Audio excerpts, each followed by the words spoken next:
એમણે multipurpose health worker અને female health વર્કરના કેસમાં એવો અંતિમ ચુકાદો આપ્યો છે કે સરકારે જે હાઈકોર્ટના ઓર્ડરો સુપ્રીમ કોર્ટ સુધી ચેલેન્જ કરેલા અને સુપ્રીમ કોર્ટે સરકારની અપીલ ડિસમિસ કરી દીધી, જેથી કુલ 2800 કરતાં વધારે કર્મચારીઓને ઇન ઓલ 1400 કરોડ રૂપિયાના બેનિફિટ્સ આપવાના છે, તે આવતા 3 મહિનાની અંદર ચૂકવી દેવાના. અને જો એ 3 મહિનામાં નહીં ચૂકવાય તો જે પણ કન્સર્ન હિયરિંગ ઓફિસર છે જેના લીધે આ વિલંબ થયું છે એને વ્યક્તિગત 25,000 રૂપિયાનું કોસ્ટ કાઢશે.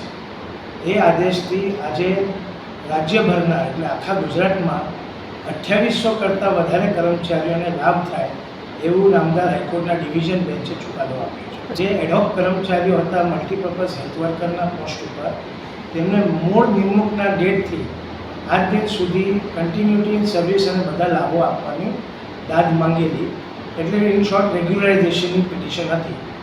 પણ ઇન બિટવીન રિક્રુટમેન્ટ થતા ગયા અને લોકો જોબ ઉપર લાગતા ગયા તો એ આગળ પરસ્યુ થઈ નહીં અને ફક્ત 322 કર્મચારીઓ જે લોકો મેટરમાં ચાલુ રહ્યા એમને સરકારે 2021માં બધા લાભો આપ્યા.